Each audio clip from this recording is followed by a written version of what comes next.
എല്ലാവർക്കും നമസ്കാരം. പുതിയ വീഡിയോയിലേക്ക് സ്വാഗതം. ഇന്നത്തെ വീഡിയോയിൽ നമ്മൾ ശ്രീകൃഷ്ണ ഭഗവാന്റെ ബാലലീലകളിൽ പ്രസിദ്ധമായ വൃന്ദാവനത്തിലേക്കുള്ള യാത്രയെക്കുറിച്ചാണ് പറയുന്നത്. ഗുരുവായൂർ ജയപതാക സ്റ്റോറിന്റെ വൃന്ദാവന തീർത്ഥയാത്രയിലാണ് ഞങ്ങൾ പങ്കെടുത്തിട്ടുള്ളത്. തൃശ്ശൂരിൽ നിന്നാണ് നമ്മൾ ട്രെയിൻ കയറിയിട്ടുള്ളത്.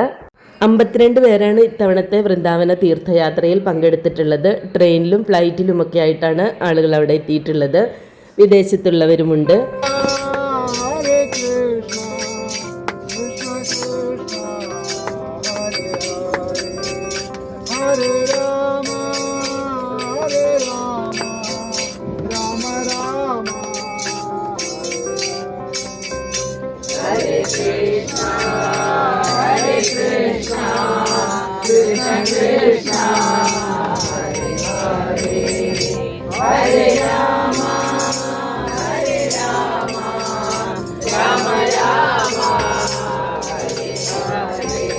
മൂന്ന് നേരവും ഞങ്ങൾക്ക് സുഭിക്ഷമായി പ്രസാദം കഴിക്കാനുള്ള ഭാഗ്യമുണ്ടായി. അതാത് സമയത്ത് എത്തുന്ന സ്റ്റേഷനിൽ പ്രസാദം കൊണ്ടുവരികയായിരുന്നു. അതുകൊണ്ട് തന്നെ ആർക്കും വയറിന് യാതൊരു പ്രശ്നവും ഉണ്ടായില്ല. എല്ലാവരും ഭജൻസൊക്കെ പാടി നമ്മൾ വളരെ ഭക്തിസാന്ദ്രമായി നല്ല എനർജറ്റിക്കായിട്ട് ആകാംക്ഷയോടുകൂടിയും പോയിക്കൊണ്ടിരിക്കുകയാണ്. എന്നെ സംബന്ധിച്ചിടത്തോളം ഇതൊരു സ്വപ്നയാത്രയാണ്. 2 രാത്രികളും ഒരു പകലും ട്രെയിനിലുണ്ടായിരുന്നതോടെ എല്ലാവരും സുഹൃത്തുക്കളായി.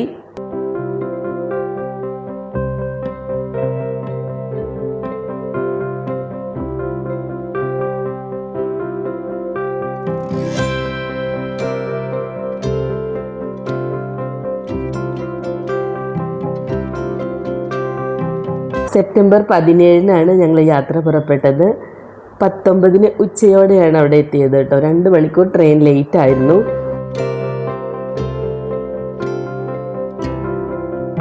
ട്രെയിനിൽ നിന്ന് നമുക്ക് കിട്ടിയ സുഹൃത്തുക്കളാണ് ഞങ്ങളെ യാത്ര അയക്കുന്നത്. ഭഗവാന്റെ പുണ്യഭൂമിയിൽ പാദം സ്പർശിച്ചപ്പോൾ തന്നെ എന്തെന്നില്ലാത്തൊരു അനുഭൂതിയായിരുന്നു. എല്ലാവരും അവിടെ നമസ്കരിച്ചു കൊണ്ടാണ് മുന്നോട്ട് നടന്നത്.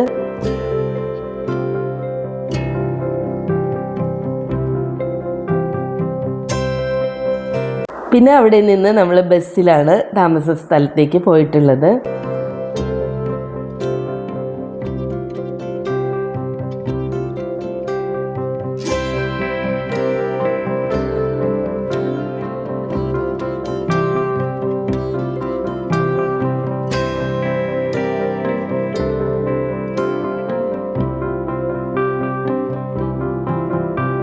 രാധേശ്യാം എന്നു പേരുള്ള ഒരു ഹോട്ടലിലാണ് നമ്മൾ താമസിക്കുന്നത്. ഇതാണ് ഞങ്ങളുടെ റൂം. ഞങ്ങൾ 2 പേരാണ് ഈ റൂമിനകത്തുള്ളത്. 6 പേർക്കായിട്ടും ഈ 2 പേർക്കായിട്ടുള്ള റൂമുകളുണ്ട്. അവിടെ എത്തി എല്ലാവരും ഫ്രഷായി പ്രസാദമൊക്കെ കഴിച്ച് ഇനി നമ്മൾ ഓരോ സ്ഥലങ്ങളായിട്ട് കാണാൻ പോവുകയാണ്.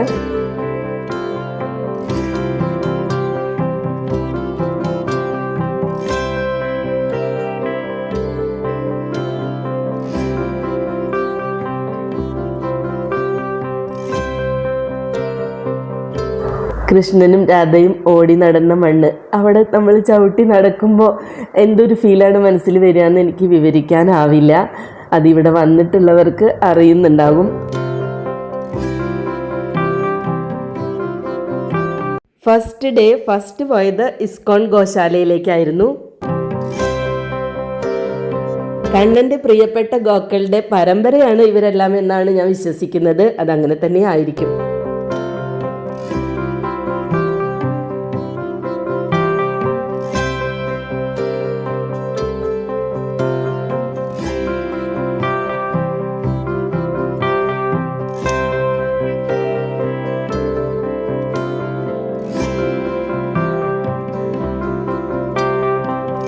ഗോക്കൾക്ക് കൊടുക്കാനായിട്ട് അവലും മലരൊക്കെ കൊടുന്നവരുണ്ട്. അപ്പം അതിൽ നിന്ന് കൊടുക്കാം. എല്ലാവരും കൊടുത്തിട്ടുണ്ടായിരുന്നു കേട്ടോ.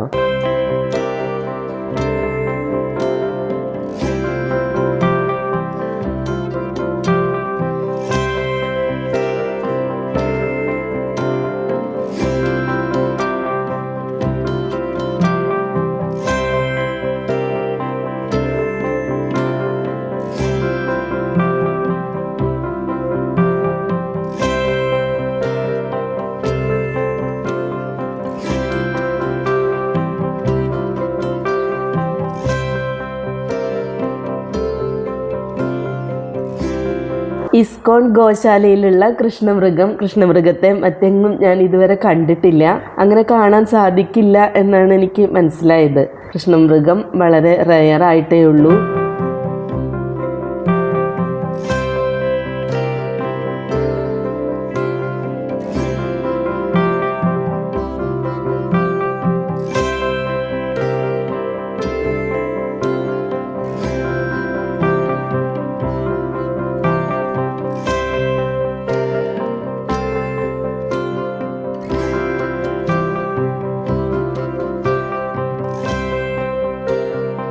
അങ്ങനെ കുറേ നേരം ഗോശാലയിൽ എല്ലാവരും ചെലവഴിച്ചു. ഓരോ സ്ഥലത്തെത്തുമ്പോഴും അതിനെക്കുറിച്ച് പ്രഭുജി വളരെ വിശദമായി പറഞ്ഞു തരും. അതുപോലെ എല്ലാവരും ഗ്രൂപ്പിലുണ്ടോയെന്ന് അവർ കൂടെ ചെക്ക് ചെയ്യുന്നുണ്ടായിരുന്നു കേട്ടോ. വളരെ കെയർഫുള്ളായിട്ടാണ് ഓരോ സ്ഥലങ്ങളിലും കൊണ്ടുപോകുന്നത്.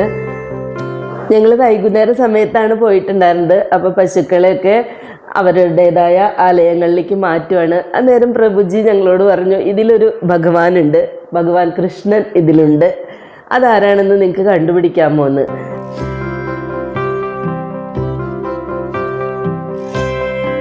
അന്നേരം കൂട്ടത്തിൽ ഒരാൾ മാത്രം ഞങ്ങൾക്ക് നേരെ നടന്നു വന്നു.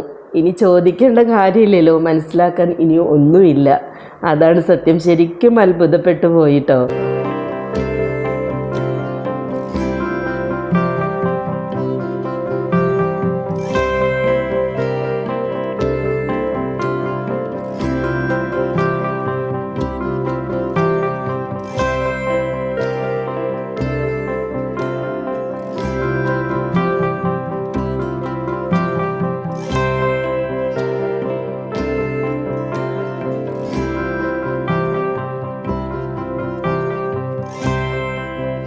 ഇതാണ് കാളിയമർദ്ദനം നടന്ന സ്ഥലം.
ഈ വൃക്ഷത്തിൻ്റെ മുകളിൽ നിന്നാണ് ഭഗവാൻ കൃഷ്ണൻ ഈ നദിയിലേക്ക് ചാടിയത്.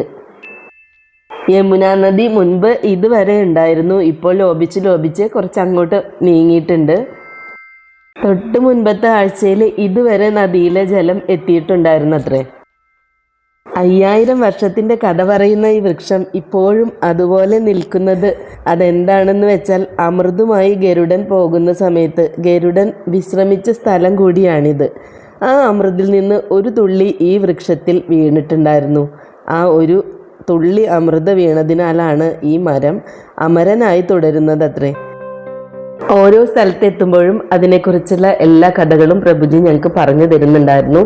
അതുകൊണ്ട് തന്നെ ആ രീതിയിൽ നോക്കി കാണുമ്പോൾ നമുക്ക് കൃത്യമായ എന്താണോ നമുക്ക് കിട്ടേണ്ടത് അത് കിട്ടിക്കൊണ്ടിരുന്നു.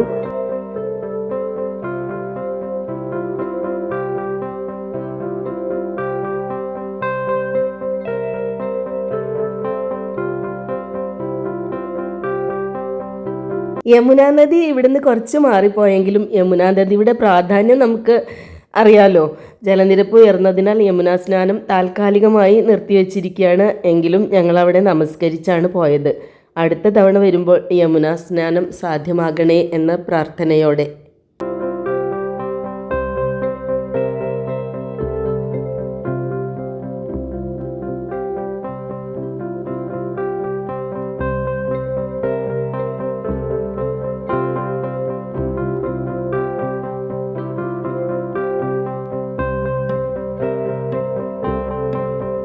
ഇവിടുന്ന് നേരെ പോയത് രാധാ മദൻ മോഹൻജി ടെമ്പിളിലേക്കാണ്.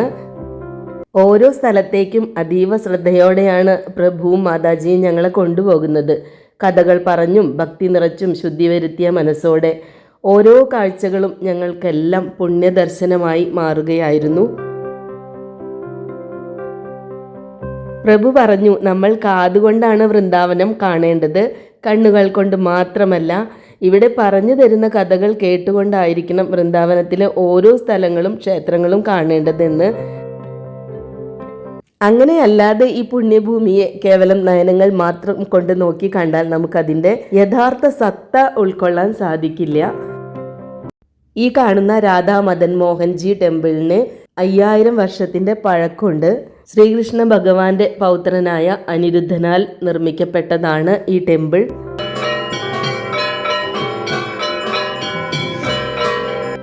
അങ്ങനെ വൃന്ദാവനത്തിലെ ആദ്യത്തെ ദിവസം നമ്മൾ കണ്ട കാഴ്ചകൾ ഇതൊക്കെയായിരുന്നു. തുടർന്നും വീഡിയോസ് വരുന്നതാണ്. അഭിപ്രായങ്ങളൊക്കെ കമൻറ്റ് ബോക്സിൽ പറഞ്ഞോളൂ. നെക്സ്റ്റ് വ്ളോഗിൽ നമുക്ക് വീണ്ടും കാണാം. ബൈ.